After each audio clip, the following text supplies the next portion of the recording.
నమస్కారం గురుగారు. సాయిరామ్ అండి. సాయిరామ్. మానవ జీవితాన్ని ప్రభావితం చేసే ప్రగతిని కూడా నిర్దేశించే శాస్త్రం వాస్తు శాస్త్రం అని అంటారు. గత 40 సంవత్సరాలుగా మీరు అకుంఠిత దీక్షతో ఈ యొక్క వాస్తు శాస్త్రాన్ని ముందుకు తీసుకొని వెళ్తున్నారు. ఎంతోమంది జీవితాల్ని ప్రభావితం చేశారు. మరి ఈ సందర్భంలో వాస్తు సందర్భంగా మీకేమన్నా నియమనిష్టలు ఉంటాయా? ఎందుకలా అనిపించింది మీకు? నాకేమైనా నిష్టలు నియమాలు ఉంటాయని. ఎందువల్ల అంటే మీ గురించి విన్నాము. ఎవరైనా ఇంటికి వెళ్ళినప్పుడు వాస్తు చూడటానికి మీరు అసలు ఎటువంటి ఆహారం తీసుకోవడం కానీ లేదా అక్కడ ఎటువంటి ఇతరత్ర కార్యక్రమాలలో మీరు పాల్గొనకపోవటం కానీ వింటూ ఉంటాం. కేవలం తదేక దృష్టితో మీరు ఆ ఇంటిలో ఉన్నటువంటి వాస్తు పరిశీలన చేయటం, మొత్తము వాస్తు చూసే వరకు కూడా మీరు ఎటువంటి నీరు కూడా తీసుకోకపోవడం వింటున్నాం. సాయిరామ్, కరెక్ట్గా విన్నారు. అదే, ఎందుకంటే మన వాస్తు శాస్త్రం ఏంటంటే కొంచెం నిష్టా నియమాలతో కూడుకుంది. నిష్టా నియమాలు, మంత్రం, జపం, యంత్రం, ఇవన్నీ కూడా పొద్దున్నే లేవగానే బ్రహ్మముహూర్తంలో కొన్ని పూజ నియమాలు ఉంటాయి. నియమాలు ఎందుకు అంటే ప్రతి స్థలంలో ఒక స్థాన బలం అనేది ఉంటుంది. స్థానబలం మీరు విన్నారు ఎక్కడైనా? స్థానబలం అని. స్థానబలం అని విన్నానండి. స్థానబలం అనేది ఉంటుంది. ఆ స్థాన బలాన్ని బట్టి మనం వాస్తు చెప్పాలి. మరి మీకు అది స్ఫురణ అవుతుంటుందా? ఎక్కడైనా వాస్తు శాస్త్రం ఏబిసిడీలు అన్ని మీరు చెప్పినా నేను చెప్పినా ఎవరు చెప్పినా ఒకటే, మార్పు ఏమి ఉండదు. తూర్పు ఎక్కడో అక్కడే ఉంటుంది, ఉత్తరం ఎక్కడో అక్కడే ఉంటుంది. కాకపోతే ఏంటంటే చిన్న ఉదాహరణ చెప్తాను ఇప్పుడు మీకు. ఇద్దరు మగవాళ్ళు ఏదైనా కామన్ జబ్బు చేసింది అనుకోండి, జలుబు చేసిందో ఏదో, డాక్టర్ గారికి వెళ్తాం. మీకే మంది ఇచ్చాడో నాకు కూడా ఏదో ఇస్తాడు. నాకు రియాక్ట్ అవుతుంది, మీకు సూట్ అవుతుంది. కొన్నిసార్లు అలా అవుతుందండి. అవుతుంది. మరి ఎందుకలా నాకు రియాక్ట్ అయింది అంటే నా body constitution is something different. అలాగే వాస్తులు అప్పుడు ఏం చేయాలి? డాక్టర్లు యాంటీడోస్ ఇచ్చి నాకు వేరే మంది ఇస్తారు. కరెక్ట్. లేకపోతే నేను హరి అంటాను. సో ఇక్కడ వాస్తులో కూడా అక్కడ ఆ ఇంట్లో ఆ భూమిలో ఉన్న బలాన్ని బట్టి మనం బాధ చెప్పాలి. ఇక్కడ ఎలాంటి మార్పులు చేస్తే బాగుంటుంది, ఇక్కడ కరెక్ట్ గా రిజల్ట్ వస్తుంది. కొన్నిసార్లు కొంతమంది అక్కడక్కడ మీరు వినుంటారు, వాస్తు మార్పులు చేసుకున్నామండి అప్పటి నుంచి మాకు ఇంకా కష్టాలు ఎక్కువైపోయాయి. అవునండి, ఇది కూడా అంటే ప్రతికూల ఫలితంలా. అంటే అక్కడ అది సూట్ అవ్వలేదు. అక్కడ తూర్పు ఈశాన్యంలో డోర్ పెడితే కొందరికి సూట్ అవ్వదు. అక్కడ ఇంటికి అక్కడ రూమ్ కానీ ఆ ఇంటికి కానీ ఉత్తర ఈశాన్యంలో పెడితేనే సూట్ అవుతుంది. అంటే ఆ ఇంటి బలాన్ని బట్టి, స్థాన బలాన్ని బట్టి పెట్టాలి. అదే అనమాట. సో అందుకే కొంచెం అక్కడ ఇప్పుడు అక్కడ అడుగు పెట్టగానే ఆ వైబ్రేషన్ నాకు రావాలి, స్థానబలం తెలియాలి అంటే మన శాస్త్రంలో కొన్ని నిష్టా నియమాలు అంటూ చెప్పారు మన పూర్వీకులు. అది ఊరికే మన పుస్తకమే థియరీ. ప్రతి శాస్త్రం కూడా కొంచెం నిష్టా నియమాలతో కూడుకునే శాస్త్రం. ఈవెన్ ఆయుర్వేదిక్ కూడా కొన్ని మంత్రాలు ఇవన్నీ ఉంటాయి, అనుష్ఠానం ఇవన్నీ ఉంటాయి. పుస్తకం చదవడం, మంత్రం ఇవ్వడం వేరే. తిథి, వారం, నక్షత్రం, ఎప్పుడు ఆ మొక్కను తెంపాలి, ఎక్కడ అష్ట దిగ్బంధనం చేయాలి, ఆ మొక్కకి ఎప్పుడు తీసుకురావాలి అనేది కూడా ఆయుర్వేదంలో ఉంది. అది వేదం. ఇది కూడా వేదంలో ఒక భాగం. వేదంలో ఎన్నో శాస్త్రాలు ఉన్నాయి. ఆ వేదంలో ఇది ఒక శాస్త్రం. వాస్తు శాస్త్రం కూడా ఆ వేదంలో శాస్త్రం. మూలం మెడిసిన్ ఎలా అని నేర్చుకుంటారు డాక్టర్, కానీ స్పెషాలిటీలు వేరే. కార్డియాలజీ, ఆర్థోపెడిక్ ఇలా. అలాగే వాస్తు శాస్త్రంలో కొన్ని మంత్రాలు చెప్పాలంటూ ఉంటాయి. ఆ నిష్టా నియమాలతో పాటిస్తే అక్కడ అడుగు పెట్టగానే ఆ స్థలంలో ఆ వైబ్రేషన్ ఏంటి, ఇక్కడ ఎలాంటి వాస్తు పాటించాలి, అప్పుడే మనం ఆ స్థలానికి న్యాయం చేసే వాళ్ళం అవుతాం. ఏదో చెప్పేసాం వచ్చేసాం అది కాదు. మరి ఇప్పుడు ఈ స్థాన బలం అనేది ఓపెన్ ప్లాట్స్ కి వర్తిస్తుందా, ఫ్లాట్స్ కి కూడా వర్తిస్తుంది? ప్లాట్ కి, ప్రతి స్థలానికి వర్తిస్తుంది. ఇక్కడే బోర్ వేస్తే వాటర్ పడింది, పక్కనే వేస్తే వాటర్ పడదు. అంటే ఆ ధార ఎక్కడ ఉంది చూసి వేయాలి, ఆ జలధారాన్ని బట్టి. అలాగే ప్రతి స్థలంలో కూడా ఈ పక్కనే ఉన్న స్థలంలో మార్పు ఉండొచ్చు, మనం చెప్పలేము. అందుకే నేను ఏంటంటే ప్రతి స్థలం చూస్తాను. ఊరికే వాట్సాప్లో పంపించి ప్లాన్ చూసి చెప్పండి కాదు. సరే మీరు అడిగిన దానికి మీరు అక్కడ మంచినీళ్ళు కూడా తీసుకోవాలంటే నాకు అక్కడ ఏవైనా తీసుకున్నాను అనుకోండి, నాకు అక్కడ వచ్చే వైబ్రేషన్ రాదు. ఇంకోటి ప్రొద్దున సూర్యోదయం నుంచి సూర్యాస్తమయం వరకే వాస్తు చెప్తాను. తర్వాత అస్తమించాడంటే ఇంకా నాకు అక్కడ వచ్చే వైబ్రేషన్ రాదు. ఏదో ముందే ఆ స్థలంలోకి అడుగు పెట్టాను, రాత్రి అయిపోయింది అయినాక చెప్తాను. ఆ వైబ్రేషన్ తీసుకొని ఎంటర్ అయ్యాను కాబట్టి మళ్ళీ వైబ్రేషన్ వదిలేస్తే బయటకు వస్తాను.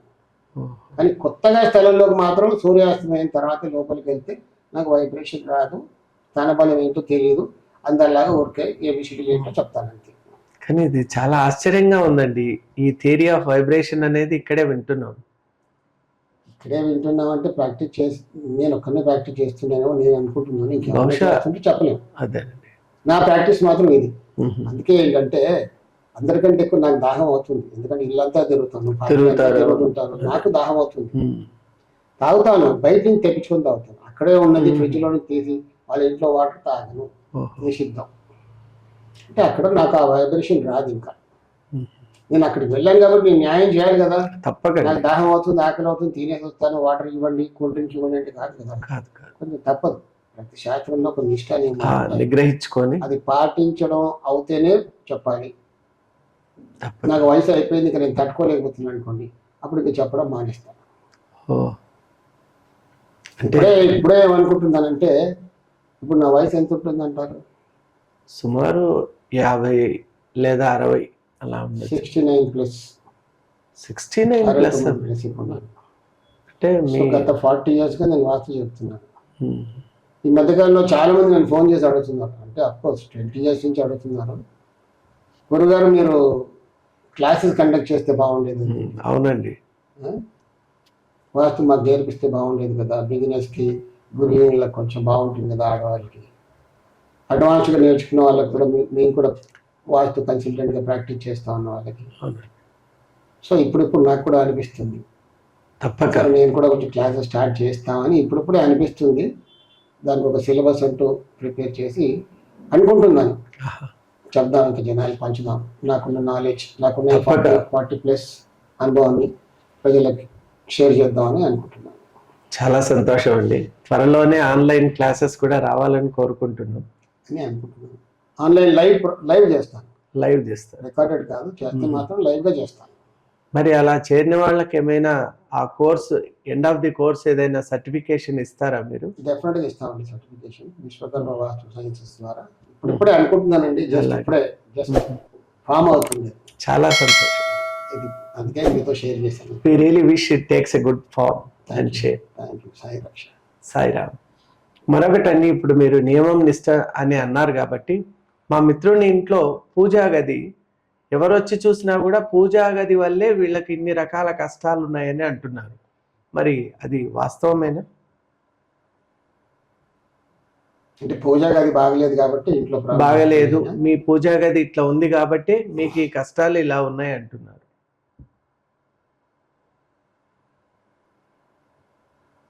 దేవుడు ఎక్కడ ఉంటాడండి?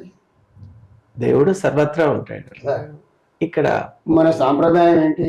మామూలుగా దాంట్లో మనం దేవుడిని చూస్తాం. అవునండి, ప్రాణం ఉన్న దాంట్లో ప్రాణం లేదు, సర్వత్రా. మనం ఏదైనా కొంచెం తీసుకొచ్చాడుకోండి, దేవుడి దగ్గర పెట్టి దండం పెట్టుకొని వాడుకుంటాం. అవునండి, కుంకుమ ప్రతి దాంట్లో దేవుని చూస్తాం. దేవుడు సర్వాంతర్యామి, మనలో ఉన్నాడు. వాస్తు శాస్త్రంలో వాస్తు అంటే ఏంటి అని ఎవరైనా అడిగామనుకోండి, నైరుతిలో మాస్టర్ బెడ్రూమ్, వాయువ్యంలో చిల్డ్రన్స్ బెడ్రూమ్, ఆగ్నేయంలో కిచెన్, ఈశాన్యంలో పూజారం అంటారు జనరల్గా. ఒకప్పుడు అంటే వాస్తు గురించి అసలు ఎవరికి అవగాహన లేదు, ఇప్పుడు వచ్చింది కాబట్టి ఇంతే చెప్తారు అంతే. వాస్తు అంటే ఈశాన్యంలో పూజారం, నైరుతిలో మాస్టర్ బెడ్రూమ్, ఆగ్నేయంలో కిచెన్, వాయువ్యంలో సెకండ్ బెడ్రూమ్ పిల్లలు. అంటే ఈశాన్యంలో పూజారం అనేది తప్పు. అంటే ఈశ్వరుడు ఈశాన్యంలో ఉంటాడా? ఎక్కడైనా ఉంటాడు. ఎక్కడైనా పూజ అనేది ఎందుకు పెట్టారు? జపం ధ్యానం గురించి. మనకి ఎక్కడైనా ఇంట్లో అనువైన చోట కూర్చొని అక్కడ ధ్యానం చేసుకుంటే మన బాడీ మళ్ళీ రీఛార్జ్ అవుతుంది. ప్రాబ్లమ్స్ అన్ని కూడా తట్టుకునే శక్తి మనకు వస్తుంది, పెంచుకుంటాం, బ్యాటరీ రీఛార్జ్ అవుతుంది. సో ఎక్కడ మనకు ప్రశాంతంగా అనిపిస్తుందో అక్కడ కాసేపు కూర్చొని ధ్యానం చేస్తే బాడీ రీఛార్జ్ అయ్యి అన్నిటిని తట్టుకునే శక్తి వస్తుంది. కాబట్టి నిద్ర నైరుతిలో దక్షిణాన్ని తలపెట్టి పశ్చిమ దక్షిణ కూడా దగ్గరగా పడుకుంటే నిద్రకు చాలా ఇంపార్టెన్స్ కదండి. మనం మొత్తం కష్టపడతాం, మళ్ళీ మన బాడీ రీఛార్జ్ అవ్వాలి కదా. నైరుతిలో దక్షిణాన్ని తలపెట్టి దక్షిణం పశ్చిమ గోడ దగ్గరగా పడుకోవాలి. పశ్చిమ గోడ, దక్షిణ చక్కగా పశ్చిమ గోడ. నిద్రపడుతుంది. ఎప్పుడు కూడా దక్షిణానికి తలపెట్టి పడుకోవాలి. అలాగా. సెకండ్ ఆప్షన్ ఏంటంటే తూర్పు కూడా తలపెట్టి పడుకోవచ్చు కొన్ని సందర్భాల్లో. కానీ మంచం మాత్రం, బెడ్ కాటు మాత్రం ఎప్పుడు కూడా పశ్చిమ గోడల దగ్గరగా ఉండి అక్కడ తల తూర్పు పెట్టి పడుకోవచ్చు. కానీ కొంతమంది తూర్పు పడుకోవచ్చు అని తూర్పు గోడకే మంచం వేసి అక్కడే పడుకుంటారు. అవునండి. అలా పడుకోవాలి. సో ఇక్కడ ఏంటి మీరు అడిగింది, దేవుడు గది ఎక్కడ ఉండాలి అంటే చాలా మంది ఈశ్వరుడు స్థానం కదా అని ఈశాన్యంలో దేవుడు గది కడతారు. అది ఘోరమైన తప్పు. జీవితం గల్లంత అయిపోతుంది. ఈశాన్యం మనిషి ముక్కు లాంటిది. ప్రతి ఇంటికి స్థలానికి కూడా ఈశాన్యం కాస్త పెరిగి ఉండాలి. ఉత్తర ఈశాన్యమో, తూర్పు ఈశాన్యం లేదా ఈశాన్యమో పెరిగి ఉండాలి. ఈశాన్య స్వభావం ఎలాంటిది, అక్కడ ఏమి బరువు ఉండకూడదు. చిన్న గడ్డి పోచు కూడా భరించదు. అంత నీట్గా ఉండాలి ఈశ్వరుడు స్థానం అని మన వాళ్ళు ఎందుకన్నారంటే అలా నీట్గా ఉండాలి. అక్కడ వెయిట్ ఏమి ఉండకూడదు, చెత్తారం వేయకూడదు. అక్కడ ఒక రూమ్ కట్టామనుకోండి, ఈశాన్యాన్ని బంధించేసే దోషం ఏర్పడుతుంది. అంటే మనం ముక్కు మూసేసుకున్నాం, ఎంతసేపు ఉండగలం మనం? ఉండలేము. తర్వాత ఈశాన్యం అలాంటిది. ఈశాన్యంలో పూజారం పెట్టుకున్నాం, అయినా మాకేం బాగలేదండి అని బాగోతుంటారు. అవునండి. పూజారమే కట్టకూడదు. అదేంటండి మరి ఇది మామూలుగా జరిగే ప్రాక్టీస్ కు విరుద్ధంగా ఉంది కదా. తప్పు కదా అది. ఈశాన్యంలో పూజారం అలా ఈశాన్యం పూజారమే కాదు, ఏ రూమ్ కూడా కట్టుకోకూడదు. ఈశాన్యంలో కడితే ఈశాన్యం బంధించేసే దోషం ఏర్పడుతుంది ఇంటికి. మరి పూజ కూడా ఏమి లేనివాడుగా బతకాలి. అన్ని ఘోరాలే, దరిద్రానికి దారి, జబ్బులు అన్ని. ఇంకా సో అక్కడ ఈశాన్యం అలా బంధించేయకూడదు. సరే ఎక్కడ పెట్టుకోవాలి? ప్రతి వాడికి ఒక పూజారం అంటూ కావాలి తప్పక. దేవుడు ఎక్కడైనా ఉన్నాడు కదండి. ఎక్కడైనా కూర్చొని కాస్త ధ్యానం చేసే వీలున్న చోట ప్రశాంతంగా కూర్చొని ధ్యానం చేసుకుని సరిపోద్ది. కాదు దీపారాధన, నైవేద్యం అని చేయాలి కదా. ఎక్కడ ఉండాలి? సో ఇంటికి వాస్తు అనుగుణంగా అంటే కిచెన్ ఎక్కడ ఉంటుంది? ఆగ్నేయం. కిచెన్ ఉత్తర గోడకు ఆనుకొని పక్కన, అంటే ఇంటికి మధ్యలో తూర్పులో కొంచెం ఆగ్నేయం వైపు, లేకపోతే అక్కడ ఇంటికి మొత్తం సెంటర్లో అక్కడ తూర్పులో ఒక చిన్న రూమ్ కట్టుకొని కిచెన్ పక్కనే, అంటే కిచెన్కు ఉన్న ఉత్తర గోడకు ఆనుకొని చిన్న పార్టీషన్ పెట్టుకొని అక్కడ పూజ చేసుకుంటే తూర్పు కింద పూజ చేసుకోవచ్చు. దానివల్ల దోషం ఏం లేదు, చక్కగా ఉంటుంది. కానీ ఇల్లంతా దోషంగా ఉంది, ఊరికి మనం దేవుణ్ణి కరెక్ట్గా పెట్టుకొని పూజ చేస్తున్నాం, మాకేం బాగా జరగట్లేదు అంటే కాదు. మనతో పాటు వాడు కూడా బాధపడవలసింది. ఇంట్లో నైరుతిలో దోషం ఉంది, ఆగ్నేయంలో దోషం ఉంది, నైరుతి ఈశాన్యం తెగింది, కానీ పూజ మాత్రం మనం కరెక్ట్గా చేస్తున్నాం. కొంతమంది ఇళ్లలో పూజలు జపాలు చాలా జరుగుతుంటాయి. అవునండి. చాలా భక్తి భావనగా ఉంటారు. పారాయణం, పూజ. అంటే వాళ్ళ ఇంట్లో ఉత్తర వాయువులో దోషం ఉన్నట్టు మనకు అర్థమవుతుంది. ఉత్తర వాయువులో దోషం ఉందంటే అక్కడ ఉత్తర ఈశాన్యం తెగినట్టు, లేదా ఉత్తర వాయువు పెరిగింది, ఉత్తర వాయువు కప్పేయబడింది. ఉత్తర వాయువు దోషం అంటే రకరకాలుగా ఉంటాయి. ఉత్తర వాయువులో దోషం ఉన్న ఇళ్లలో ఏంటంటే కొంచెం భక్తి ఎక్కువగా ఉంటుంది. అక్కడ సరస్వతి ఉంటుంది, లక్ష్మీదేవి. అలాంటి వాళ్ళు బాధపడుతుంటారు, ఎంత పూజ చేస్తున్నాం, ఎన్ని కోరికలు కోరుకుంటున్నాం, మాకు డబ్బే రావట్లేదండి. వాస్తవం. ఇంట్లో వాస్తు దోషం ఉంది, మరి ఆ దోషం సవరించుకొని పూజ చేస్తారు, ఫలితాలు ఉంటాయి. పరిహారం ఉంటుందండి. దోషం సవరించుకోవాలి. ఊరికే పూజారమే కరెక్ట్ గా ఉంది, మీతో పూజలు చాలా బాగా చేస్తున్నారు, అందరింటికంటే మీరు ఎక్కువ పూజలు చేస్తున్నారు, తపాలు చేస్తున్నారు, వ్రతాలు చేస్తున్నారు, దీక్షలు, ఉపవాసాలు ఉంటున్నారు, ఏమి జరగట్లేదు. అలా నేను చాలా ఇళ్ళు చూశానండి. కానీ ఇది కూడా మనం టెస్టిమోనియల్స్ గా తీసుకొచ్చి వాళ్ళని మాట్లాడించు, ప్రైవసీ వస్తుంది, వాళ్ళ ప్రైవసీ కదా. సో మీరు ఎక్కడైనా ఒక చిన్న గుర్తుగా చెప్తాను మీకు ఏంటంటే, ఎక్కడైనా ఎవరింట్లో ఎక్కువ పూజలు జరుగుతున్నాయి అనుకోండి, వెళ్ళి చూడండి, ఉత్తర వాయువులో దోషం ఉంటుంది. ఉత్తర వాయువు చాలా భక్తిగా ఉంటారు. కొంతమంది పొద్దున్న భక్తిగా పూజలు చేస్తుంటారు, బొట్లు పెట్టుకుంటారు, చాలా నిష్ఠ నియమాలతో ఉంటారు, రాత్రి కాగానే బాటిల్ ఇస్తారు, అలా కూడా ఉంటారు. ఇదేమిటండి అంత భిన్నమైన ప్రకృతి? ఉత్తర వాయు దోషం అలాంటిది. ఇప్పుడు అయ్యప్పలు కూడా కొంతమంది బాగా ఆల్కహాలిక్ ఉన్న వాళ్ళు ఈ 40 days చాలా నిష్ఠ నియమాలతో ఉంటారు. అక్కడికి వెళ్ళి దర్శనం చేసుకుని ఇరుముడు తీయగానే మళ్ళీ స్టార్ట్ బాటిల్ ఇస్తారు. ఉత్తరవాయన దోషం వాళ్ళంటే దాంతోపాటు వాళ్ళకి నైరుతులు కూడా దోషం ఉంటుంది. సో ఇప్పుడు మీరు అడిగిన దానికి ఏంటంటే ఊరికే పూజా రూమ్ కరెక్ట్గా ఉంటే సరిపోదండి. అందుకే ఉత్తరవాయన దోషం నీళ్ళ గురించి చెప్పారు. అంటే చాలా భక్తి జపాలు చాలా జరుగుతుంటాయి, కానీ అక్కడ వాళ్ళ అంటే వాళ్ళ భక్తి బాగా ఉంటుంది, డబ్బు ఉండదు. ఈ రోజుల్లో ఏంటంటే డబ్బు ఉంటే వాస్తు బాగున్నట్టు కదా, డబ్బు ఉండాలి. డబ్బు రావాలంటే మరి ఏ దోషం లేకుండా ఉంటే కాస్త దేవుడిని ఎక్కడ చిన్న షెల్ఫ్లో పెట్టుకుని దండం పెట్టుకున్నా హాయ్ హలో అన్నవాడు మీ ఇంట్లో రిజల్ట్స్ అన్ని బాగుంటాయి. అక్కడ పెద్ద పెద్ద జపాలు నిత్య దీపం ఆరాధన ఏం అవసరం లేదు.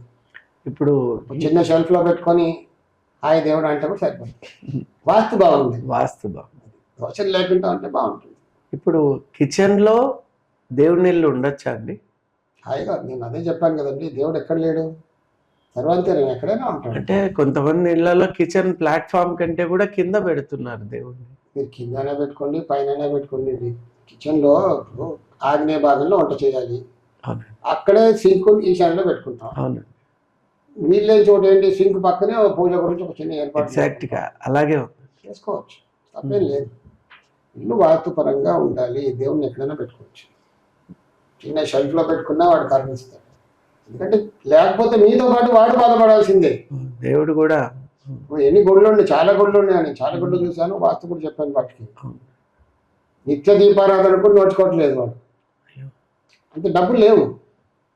చాలా గుళ్ళు ఉన్నాయండి, చాలా గుళ్ళు ఉన్నాయి. అలా నేను ఎన్నో మార్చాను, తర్వాత ఇప్పుడు బాగా నడుస్తున్నాయి. మరి మీ దృష్టికి వచ్చిన సందర్భం ఏదైనా చెప్తారా? గుళ్ళు పేర్లు చెప్పలేము కదండి, బాగోదు. అంటే ఎలా దాన్ని ఏమైనా మార్పులు చేసాం, చాలా దోషంగా ఉండింది అక్కడ.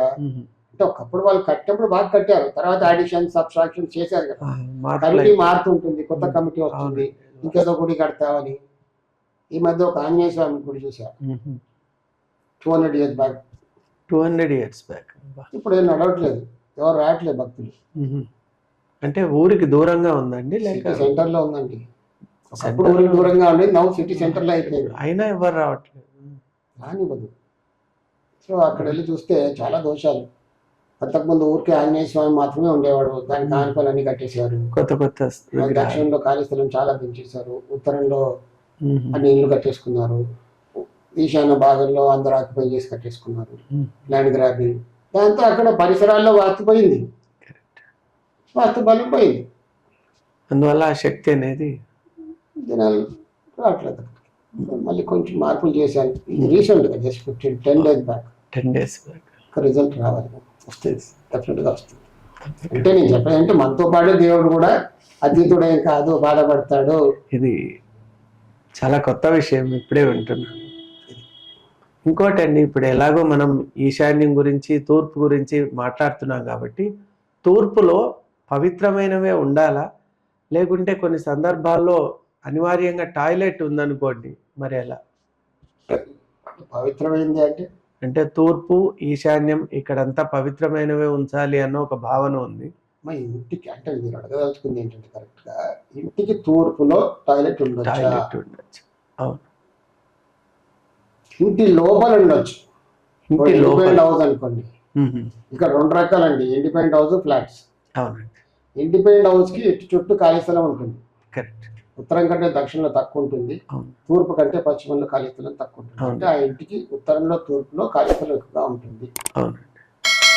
చుట్టూ ఖాళీ స్థలం ఉంటుంది. ప్రహరీ ఉచ్చ స్థానంలో ద్వారం ఉంటుంది. ఏ దిక్కైనా పర్లేదు, పశ్చిమం దక్షిణం ఉత్తరం తూర్పు, ఉచ్చ స్థలంలో ద్వారం. ఖాళీ స్థలాలు కంపల్సరీ, ఏ వీధి పోటు లేకుండా ఈశాన్యం తెక్కుండా కరెక్ట్గా నైరుతి కరెక్ట్గా ఉంటుంది. ఇండిపెండెంట్ హౌసెస్ కి లోపల తూర్పులో టాయిలెట్ కట్టుకోవచ్చు, తప్పలేదు. ఇండిపెండెంట్ హౌస్ మరి ఫ్లాట్స్ లోపల, ఇంటి లోపల ఆవరణ తూర్పు ఖాళీ స్థలంలో కాదు. జాగ్రత్తగా వినండి, ఇండిపెండెంట్ హౌస్ కి మనం చుట్టూ ఖాళీ స్థలం వదిలి పెట్టాం. అవునండి, తూర్పు ఖాళీ స్థలంలో కట్టుకున్నంటే మాత్రం అలా కట్టుకోకూడదు. లోపల ఇంటి లోపల తూర్పులో కట్టుకున్నాం, ఇంటి లోపల ఓకే. ఫ్లాట్స్ కూడా ఇంటి లోపల, ఫ్లాట్స్ ఖాళీ స్థలం అంటూ లేదు. ఫ్లాట్స్ అయితే ఇంకా పూర్తి కాంపాక్ట్ ఉంటుంది. కాంపాక్టే కానీ ఇప్పుడు కామన్ వాల్స్ కాదు, ప్రతి బ్లాక్ కి ఓపెన్ ప్లేస్ ఉంటుంది. తూర్పు ఫేసింగ్ ఇల్లు అనుకోండి, తూర్పులో కారిడార్ ఉంటుంది, ఉత్తరంలో ఓపెన్ టు స్కై, దక్షిణంలో ఓపెన్ టు స్కై, పశ్చిమంలో ఓపెన్ టు స్కై. ఏ ఫ్లోర్ అయినా అవును. తూర్పు ఫేసింగ్ అవుతుంది, తూర్పులో కారిడార్. అక్కడ మీరు తూర్పులో కట్టుకుంటే తప్పలేదు, ఓకే. కట్టుకోవచ్చు. కానీ ఓపెన్ ప్లేస్ ఇండిపెండెంట్ హౌస్కి మాత్రం తూర్పు ఖాళీ స్థలంలో, ఉత్తర ఖాళీ స్థలంలో, ఉత్తరం మధ్యలో కట్టుకుంటే మాత్రం కొన్ని జరగడానికి అనర్థాలు జరుగుతుంటాయి. అలా కట్టుకోవాలి. ఓకే. మరి ఈ సందర్భంలో నైరుతిలో మరి టాయిలెట్ ఉండొచ్చా? ఎందుకంటే నైరుతి కూడా ధనస్థానం అంటారు కదా, అక్కడ ఉండొచ్చా? నైరుతి సంతాన స్థానం, సంతాన లక్ష్మి అక్కడ ఉంది. సంతాన లక్ష్మి, అష్టలక్ష్ములు, మీరు ఆ రోజు అన్నారు అష్టలక్ష్ముల్లో నైరుతి సంతాన లక్ష్మి, సంతానం, దక్షిణం గజలక్ష్మి, ఈశాన్యం ఆదలక్ష్మి. ఇలా అష్టదిక్పాలకులు అష్టలక్ష్ములు. అష్టలక్ష్ములుగా నైరుతిలో ఇప్పుడు జనరల్గా ఎక్కడంటే ఇండిపెండెంట్ హౌస్ కానీ ఫ్లాట్స్ కానీ కొంతమంది అంటే ఇప్పుడు అన్ని కూడా అటాచ్ టాయిలెట్స్ కదండి. అటాచ్డ్. ఒకప్పుడు అంటే ఇంటి వెనకాల దొడ్డులో ఎక్కడో టాయిలెట్ కట్టుకున్నారు. ఇప్పుడు కొంచెం టెక్నాలజీ పెరిగింది, హైజీన్ గా కడుతున్నారు. సో అటాచ్ టాయిలెట్ ఉండడంలో తప్పేం లేదు, సైంటిఫిక్ గా ఉంది, నీట్ గా ఉంటుంది కాబట్టి. కానీ ఆ నైరుతి మాస్టర్ బెడ్రూమ్ కి కానీ ఏ బెడ్రూమ్ కైనా కానివ్వండి నైరుతిలో టాయిలెట్ ఉండకూడదు. ఆ బెడ్రూమ్ కి నైరుతిలో టాయిలెట్ ఉంటే దోషం. ఆ బెడ్రూమ్ కి నైరుతిలో, ఏ బెడ్రూమ్ కైనా. Okay. For any bedroom, okay. నైరుతి మాస్టర్ బెడ్రూమ్ కే కాదు, ఫర్ ఎనీ బెడ్రూమ్ నైరుతిలో టాయిలెట్ ఉంటే దోషం. అలా ఉండదు. ఉంటే ఏం చేయాలి? చాలా మంది అడుగుతుంటారు, ఉండండి ఇప్పుడు ఏం చేయాలి? ఇన్ని కష్టాలు పడుతున్నారు కదా, భార్యాభర్తలుగా ఉండరు. వచ్చే వాళ్ళకి భార్యాభర్తలుగా కనబడతారు, అక్కడ కెమిస్ట్రీ ఉండదు, ఇద్దరు సపరేట్ గా పడుకుంటారు. నేను అలా చాలా చూసాను. అంటే వాళ్ళిద్దరి మధ్యలో అన్యోన్యత లోపించేది. ఎప్పుడు అస్తమానం గొడవలు, ఏదో ఎక్కడి నుంచో వచ్చి మిస్అండర్స్టాండింగ్స్, యాక్సిడెంట్ ప్రోన్ ఏరియాగా మారిపోతుంది. దానికి తోడుగా ఈశాన్యంలో ఏమైనా దోషం ఉందనుకోండి, 100% it will become accident prone area. ఎప్పుడు జరుగుతుంది? మన ముహూర్తం జరుగుతుంది. But it is likely to prone అన్నాం, యాక్సిడెంట్ ప్రోన్ ఏరియా. ఈ రోజు జరుగుతుందా, రేపు జరుగుతుందా, ప్రాబబిలిటీ అయితే ఉంది. ప్రోన్ ఉండకూడదు. మరి ఏం చేయాలి? ఇప్పుడు ఉంది కదా, తీసేయలేము కొన్ని సందర్భాలు. కొంతమంది ఏం చేస్తుంటారు, నైరుతిలో టాయిలెట్ ఉంది వాడకుండా ఊరికి వదిలేస్తారు. అవును, తలుపు మూసేసి నేను ఇదే అడుగుదాం అనుకున్నాను. అది కూడా దోషమే. వాడకున్న దోషమేనా? టాయిలెట్ ఉంది కదండి అక్కడ, ఇట్ ఈస్ ఓపెన్. అంటే స్టోర్ రూమ్ గా మార్చాలి. ఆ నైరుతి రూమ్ లో టాయిలెట్ లో ఏం చేయాలి? టాయిలెట్ వల్ల మూసేసి దాంట్లో ఇంట్లో ఉన్న చెత్త చెదరం జంక్ మెటీరియల్ అంతా దాంట్లో వేసి దాన్ని బరువుగా మార్చాలి, కాంపాక్ట్ గా చేసేయాలి. ఆక్యుపైడ్ ఉండాలి, అంటే దాని దోషం కాస్త తగ్గుతుంది. ఊరికే ఏంటండి టాయిలెట్ లేదండి గురుగారు మేము వాడటం లేదు, అయినా మాకేం బాగా జరగట్లేదండి, జరగదండి. Unless and until you convert into a store room. అంటే ఊరికే స్టోర్ రూమ్ అంటే 2 చైర్లు వాడేస్తే కాదు, it needs to be filled with cartoon boxes something fill చేస్తే అప్పుడు దాని ఇంటెన్సిటీ తగ్గుద్ది. అలా ఏం చేయాలంటే ఇలా చేయాలి. దానికి ఒక ఆల్టర్నేటివ్ సొల్యూషన్ అంటూ ఉంటుందండి. సొల్యూషన్ ఇది only solution, not permanent. It's a relief. మరి రిలీఫ్ కూడా ఒక 80% రిలీఫ్ సరిపోద్ది కదా. 80% అంటే చాలా రిలీఫ్ కూడా వచ్చేస్తుంది. 80% అంటే ఇట్ ఇస్ ఫస్ట్ ఎయిడ్. దెబ్బతగిలింది మనం ఫస్ట్ ఏదో అక్కడ ఏదో కట్టేయాలి, రక్తం కారకుండా డాక్టర్ దగ్గరికి వెళ్తే కొంచెం మందు పెట్టి డ్రెస్సింగ్ చేస్తాం, చేయాలి. చేస్తే కాస్త రిలీఫ్ ఉంటుంది. మరి ఇదే నైరుతిలో ఏదైనా ఒక పెద్ద గొయ్యి ఉందనుకోండి, మనం పూడ్చలేము ఎట్టి పరిస్థితుల్లో, మరి దాని పరిస్థితి వాటి జోలికి వెళ్ళకూడదు. పూడ్చలేని గొయ్యి నైరుతిలో ఉంటే మాత్రం వాటి జోలికి వెళ్ళకపోవడం ఉత్తమం. కొన్ని సందర్భాల్లో ఒక ప్లాట్ కొనుక్కుంటారు, దానివల్ల నైరుతిలో పెద్ద గొయ్యి ఉంటుంది, లో లెవెల్ గొయ్యి, లేకపోతే రోడ్ డౌన్ ఉంటుంది. మనం we cannot help it, you can't feel that కదా. అప్పుడు ఏం చేస్తాం అంటే it's better we avoid it. అక్కడ పర్చేజ్ చేయకూడదు, తీసుకోకూడదు. మరి మిగతావన్నీ ఒక 2 days బ్యాక్ యుఎస్ నుంచి ఒక అతను వాట్సాప్ లో మెసేజ్ పెట్టాడు, ఆ వీడియో చూసారంటే అడిగాను నా గురించి ఎలా తెలిసింది అంటే, గురుగారు మీ వీడియోస్ నేను 2-3 months నుంచి రెగ్యులర్ ఫాలో అవుతున్నాను, ఎంత ఘోరం అనిపించిందండి. టుడే ఆన్ ద రోడ్స్ 2 పిల్లలు భార్యాభర్తలు, ఫ్యామిలీ 4 members యుఎస్లో ఉంటున్నాడు. ఈ లాస్ట్ జాబ్. పైగా భార్యాభర్తలు ఇద్దరు కూడా ఘోరంగా పూజలు చేస్తున్నారు. Devotee couple. కష్టాల నుంచి బయటపడాలంటే మరి దేవుడిని తలుచుకోవాలి కదా. అవునండి. లలితా స్తోత్రాలు ఇవన్నీ ఏదో చెప్పాడు అతను. ఇన్ని పూజలు చేస్తున్నాం గురుగారు, అసలు కొనే ముందు వాస్తు చూపించలేదు అని అడిగారు. చూపించారు. ఇక్కడ లోకల్ ఎవరో యుఎస్లో ఒక వాస్తు కన్సల్టెంట్ పేరున్న అతను ఉన్నాడు. అతను వచ్చి చూసి అంత చేసి స్టడీ చేసి రిపోర్ట్ ఇచ్చాడు. రిపోర్ట్ మనం యూట్యూబ్లో కూడా పెట్టచ్చు అనుకోండి రిపోర్ట్, కానీ వేరే వాళ్ళ గురించి చెప్పడం బాగోదు కాబట్టి కరెక్ట్. ఆ రిపోర్ట్ కూడా పంపించాడు నాకు. Detail report.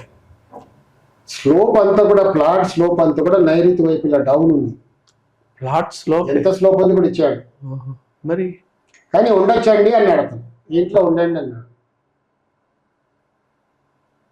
ఎలా మరి ఏం చేస్తాం, అంత ఘోరంగా వాచి చెప్తున్నారు. నైరుతిలో పోయి అన్నారు కాబట్టి నాకు గుర్తుకొచ్చింది రీసెంట్గా. అక్కడ ఏం చేయలేము అతను. ఇప్పుడు ఉత్తర ఈశాన్యం తెగింది, ఉత్తర వాయువ్యం పెరిగిన ఇల్లు, ఆగ్నేయంలో గరాజ్, ఆగ్నేయం నుంచి లోపల రావాలి, దక్షిణంలో కింది నుంచి పైకి మెట్లు, ఓపెన్ ప్లేస్. అసలు ఆ ఇంటికి ఉత్తర ఈశాన్యమే లేదు. ఉత్తర వాయువ్యం బ్రహ్మాండంగా పెరిగింది, నైరుతి ఫుల్. ఆ ప్లాట్ అక్కడ కంపౌండ్ వాల్స్ ఉండవు కదా, ఫుల్ స్లోప్ అంతా నైరుతి వైపు. క్లియర్గా రాసిచ్చాడు అతను, నైరుతి వైపు స్లోప్ ఉంది, నీడ్ టు బి ఎలివేటెడ్ రాశాడు, this need to be elevated. కానీ మీరు ఇప్పుడు ఉండొచ్చండి. అసలు అలాంటి చోట రిస్క్ తీసుకోలేము. మరి ఆ ప్లేస్ నైరుతిలో గొయ్యి ఉంటే ఏం చేయాలంటే అసలు ఉండకూడదు అక్కడ. ఊడ్చలేని గొయ్యి ఉంటే మాత్రం మనం ఉండకూడదు. గొయ్యే కాదు, స్లోప్. స్లోప్ వాస్తులో ఫ్లోరింగ్ లెవెల్స్ చాలా ఇంపార్టెంట్గా, చాలా మేజర్ క్రూషియల్ థింగ్ అది. స్లోప్స్ అన్ని కూడా కరెక్ట్గా ఉండాలి. ఇంకొకటి, ఈ మధ్య లాస్ట్ మంత్ ఒక ఇల్లు చూసాను, నైరుతి మాస్టర్ బెడ్రూమ్ ఖాళీ చేసి సెకండ్ బెడ్రూమ్ వాయువ్యం బెడ్రూమ్లో ఉంటున్నారు. ఏంటండి అంటే వాళ్ళకి పిల్లలు సంతానం. ఆ ఇంట్లో అడుగు పెట్టగానే చెప్పారు, ఏంటి ప్రాబ్లం మీకంటే, చిన్న చిన్న లిఫ్ట్లో పైకి వెళ్తుంటే అడిగారు, ఏ ప్రాబ్లం నన్ను ఎందుకు పిలిచారండి. Young people, young couple. ఏం లేదండి, ఒకటి మాకు చిన్న చిన్న హెల్త్ ప్రాబ్లమ్స్ వస్తున్నాయి. ఎలాంటివి అంటే, ఎలాంటివి ఎలా చెప్పానండి, చిన్న చిన్నవి వస్తున్నాయి అన్నాడు. తీరా పైకి వెళ్ళి చూడగానే ఇంట్లో అడుగుపెట్టగా ఇందాక అన్నా కదా, సంతానం లేదు అక్కడ. అది ప్రాబ్లం. అడుగు పెట్టగానే చెప్పా, మీకు సంతానం ప్రాబ్లం ఉంటుందని పిలిచారు కదా. ఎస్ అన్నాడు. తీరా వెళ్ళి చూస్తే నైరుతి బెడ్రూమ్ ఖాళీగా ఉంది. ఏంటండి, నైరుతిలో ఫండమెంటల్ ప్రిన్సిపల్ మీకు వాచు తెలుసు కదా, నా వీడియో చూస్తున్నా అన్నారు. నైరుతి బెడ్రూమ్లో కనీసం మీరు పడుకోకుండా మంచమైనా ఉండాలి కదా. లేదండి గురుగారు, మొన్న లాస్ట్ మంత్ ఒక వాస్తుని పిలిస్తే అక్కడ ఒక గ్లాస్తో నీళ్లు పోసాడు ఫ్లోరింగ్ పైన. అసలు నీళ్ళు అలా నైరుతి వైపు వెళ్తుంటే ఆ రూమ్ పడుకోకూడదు అన్నాడు. నైరుతి స్లోప్ ఉందని. సరే, నైరుతి కొంచెం ఫ్లోరింగ్ టైల్స్ వేసేప్పుడు కొంచెం పొరపాటు అవుతుంది, కానీ అక్కడ ఆక్యుపై ఉండాలి. కరెక్ట్. సో ఇలా చెప్తున్నారు, ఏం చేస్తాం మరి. మరి ఈ వాస్తులో ఇట్లా ప్రామాణికత లేకపోవడానికి కారణం ఏంటండి? సిలబస్ లేదు. గవర్నమెంట్ సిలబస్ ఉంటే తప్పిస్తారో చెప్పాలి. లాస్ ఉంటాయి కదా మనకి. అవునండి. లా అంటే లా, అంతే. లా అంటే ఇట్లా ఉండాలంటే ఇలాగే ఉండాలి. ఎవరు చెప్పినా సెక్షన్, ఆ సెక్షన్ ప్రకారం అలా ఇలా ఉండాలి. మనకేం లేదు కదా, సిలబస్ లేదు కదా. సో ఇప్పుడు నేను చదువుకున్నాను, నేను చదువుకున్నాను, మార్కెట్లో పుస్తకాలు చాలా ఉన్నాయి, ఇప్పుడు సోషల్ మీడియాలో వీడియోస్ చాలా ఉన్నాయి. అవునండి. నేను ఒకటి చెప్పాను, మీరు ఒకటి చెప్పారు, ఇంకోటి చెప్పేశాడు. సో ఏది పాటించాలి ఇప్పుడు? Who's expert, who's correct, not expert. No one is expert. నేను 40 years గా చెప్తున్నా, నేను రోజు కొత్త విషయం నేర్చుకున్నాను. మీరు చాలా సార్లు చెప్పారు, I'm still a student. I'm still learning. It is big ocean like any other sciences. Vastu శాస్త్రం మహా సముద్రం. నేను నేర్చుకుంటున్నాను. నేను మొత్తం ఏమి ఇదలేదండి. అలా ఎవరైనా ఏదిన్న వాళ్ళు ఉంటే అక్కడ 2 కాళ్ళకి దండం పెడతాను. సో చెప్తున్నాను, సిలబస్ ఉంటే కరెక్ట్గా చెప్పేవాళ్ళు. ఇక్కడ క్వశ్చన్ దమ్. ఓకే, మరి ఏమైందండి అక్కడ? పెద్ద పెద్ద అపార్ట్మెంట్స్ కట్టి గేటెడ్ కమ్యూనిటీస్ వాళ్ళు కూడా యాజ్ పర్ వాస్తు అని రాస్తారు. అక్కడికి వెళ్తే కొంత ఒక్క ఫండమెంటల్ కూడా ఉంది. Who's to ask? అంటే పీపుల్ ఆర్ సాటిస్ఫైడ్. ట్యాగ్ చూడండి, కొనేవాడు కొనకపోతే ఏం చేస్తాడండి, కట్టేవాడు కరెక్ట్గా కడతాడు. మనం కొంటున్నాం కాబట్టి వాళ్ళు ఏదో కట్టేస్తారు. బిల్డర్ అస్తమానం ఏం చూస్తాడు, నేను ఈ వెంచర్ సక్సెస్ఫుల్గా బయటకు పడాలి. కరెక్ట్. ఇప్పుడు ఇందాక యూఎస్ కేసు చెప్పా, నైరుతి స్లోప్ ఉన్నా అతను ఉండొచ్చు అన్నాడు, ఉన్నాక అతను మొత్తం రోడ్డుపైకి వచ్చేసాడు. మరి మీరు ఏం సలహా ఇచ్చారండి? ఇక్కడ ఏం సలహా లేదండి, ఇప్పుడు ఏం చేస్తాం, చెప్పేద్దాం అంతే. ఓకే. అండ్ నా ఆన్సర్ తట్టుకోవడం చాలా కష్టం. అదే అంటే శాస్త్రోక్తంగా ఉంటుంది కాబట్టి అక్కడ ఏం చేయలేము మనం, అక్కడ ఈశాన్యమే లేదు ఆ తలానికి, పైగా నైరుతి స్లోప్, సూసైడల్ టెండెన్సీ వస్తుంది. అడిగాను, వాట్సాప్ మెసేజ్ చూపిస్తాను కావాలంటే. అంటే ఒప్పుకున్నాడు, అవును గురువు గారు విసిగిపోయాం, we're thinking of ending our cells. ఇప్పుడు కొంచెం కౌన్సిలింగ్ చేశారు, బాబా అది కాదు, అక్కడ ఏదో ఈ డోర్ మూసే ఆ డోర్ మూసే, లైక్ ఫ్లూట్ వాయిస్తే మనం ఆ రంధ్రాలు ప్లే చేసే సౌండ్ ఎలా వస్తుంది, అక్కడ ఉన్న డోర్ ఒకసారి ఇది మూసే అది మూసే, ఇలా మై వే ఆఫ్ ప్రాక్టీస్. కొంచెం తట్టుకుంటాడు, అంటే ఆ ఇల్లు ఖాళీ చేసే సత్తా వస్తుంది అతను, లేకుంటే ఖాళీ కూడా చేయలేడు. వన్ డే దిల్ అటెంప్ట్, ఇట్ ట్రాప్స్ ఇట్, దిల్ అటెంప్ట్. ఇప్పుడు ఏమీ లేదు, అన్ని డోర్లు మూసుకుపోయి ఏం చేస్తారండి, సర్వైవల్ కష్టమైనప్పుడు ఏం చేస్తారు, ఇంకా they will end the life. Unless అంటే పైవాడు ఏమైనా చేయాలి, ఒక మిరాకిల్. మీరు ఒక యంగ్ కపుల్ గురించి చెప్తూ ఉన్నారు, ఇంట్లోకి వెళ్ళంగానే ఆ నైరుతి అంతా ఖాళీగా ఉంది అని. వాళ్ళకి సంతానం కష్టం అవ్వదు. మరి మీ సూచన ప్రకారం ఆటు వేసినా అవ్వదు, అక్కడ పడుకుంటున్నా అవ్వదు, ఆ ఇంట్లో ఒక దోషం ఉంది, ఆ ల్యాండ్ వైబ్రేషన్ ఏంటంటే అలా ఖచ్చితంగా ముఖం పైన చెప్పేశారు. Unless you if you want to conceive leave this flat, ఈ ఇల్లు వదిలేసి వేరే ఇంట్లోకి వెళ్తే సంతానం అవుతుంది. వాళ్ళు లేదు ఇక్కడే ట్రై చేస్తాం, వాళ్ళకి ఐవీఆర్ కూడా వెళ్ళారు, ఫెయిల్ అయింది. 2 times కన్సీవ్ అయ్యి అబార్ట్ అయిపోయింది, మిస్కారేజ్. ఐవీఆర్కి వెళ్ళారు, ఫెయిల్ అయింది. లేదు మళ్ళీ ఐవీఆర్కి వెళ్తే అవ్వచ్చు, కానీ అబ్నార్మల్గా పుడతారు. చెప్పాను, ఖచ్చితంగా చెప్పాను, ఈ ఇంట్లో మీరు సంతానం ట్రై చేస్తే అవ్వచ్చు, నేచర్ వార్నింగ్ ఇస్తుంది వద్దని. ఏదో కాదు అని కష్టపడి మీరు చేశారో అబ్నార్మాలిటీ ఖాళీ చేసింది. వింటారులేండి, ఖాళీ చేసేసి భయపెట్టించా కదండి. అవునండి. ఇప్పుడు ఎలాగని చెప్తే భయపెట్టడమే కదా. ఇప్పుడు సపోజ్ వాళ్ళు ఓనర్స్ అయితే ఆ ఇంటిని ఖాళీ చేస్తే ఆ దోషం ఉండదండి? ఉండదు కదా, చల్లగా ఉంది ఏసీ, ఇంకో రూమ్లోకి వెళ్తే అంటే ఓనర్షిప్ అతని పేరు మీద ఉంది. అలా అడిగానండి, ఈ రూమ్ లో ఏసీ వేసి కూర్చున్నాం, చల్లగా అయిపోయింది, అయితే ఏసీ ఆఫ్ చేయాలి, ఏసీ ఆఫ్ అవ్వట్లేదు, ఏం చేయాలి ఇప్పుడు? వేరే రూమ్కి వెళ్ళి వేరే పక్క రూమ్ బాగానే ఉంటుంది, బాగుంటుంది, అంతే సింపుల్. వండర్ఫుల్. ఇది నాదే ప్రాపర్టీ అది కాదు. ఏదైనా ఇంటికి వచ్చారనుకోండి, ఫ్లాట్కి వచ్చాను వద్దంటారు, స్థలం కొనొచ్చా లేదా తీసుకెళ్తారు, వద్దంటారు.